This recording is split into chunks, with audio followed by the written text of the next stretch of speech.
Le pacte social triennal signé le cadre octobre 2021 vise l'amélioration des conditions de vie et de travail des employés.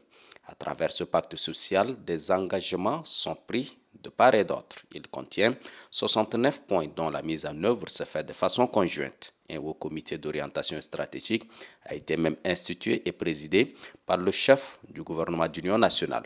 Ce haut comité est un cadre permanent d'échange et de réflexion destiné à suivre et évaluer l'état de la mise en œuvre des points contenus dans le pacte social.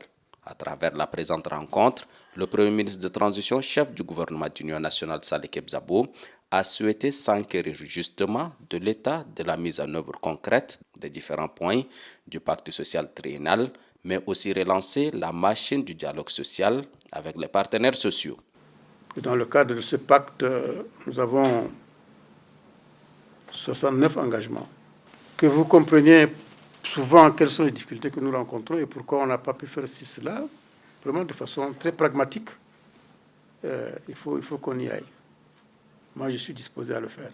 Le président du cadre national du dialogue social, Abbas Cheiti, se réjouit de cette initiative du chef du gouvernement qui traduit sa volonté à assurer et respecter les engagements. Je crois que nous sommes à l'entame de l'année 2023 et il est dans la logique des choses que les partis se retrouvent pour discuter et surtout que le chef du gouvernement il a pris les rênes de la primature à la fin du dialogue national inclusif. Et il faut bien qu'il prenne contact avec les partenaires sociaux, il les a écoutés, il les a rassurés et moi je retiens en tant que facilitateur une ambiance très positive.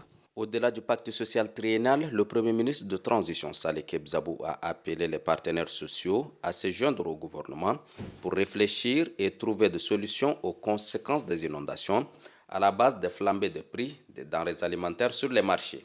Face aux partenaires sociaux, le chef du gouvernement a réitéré sa disponibilité au dialogue.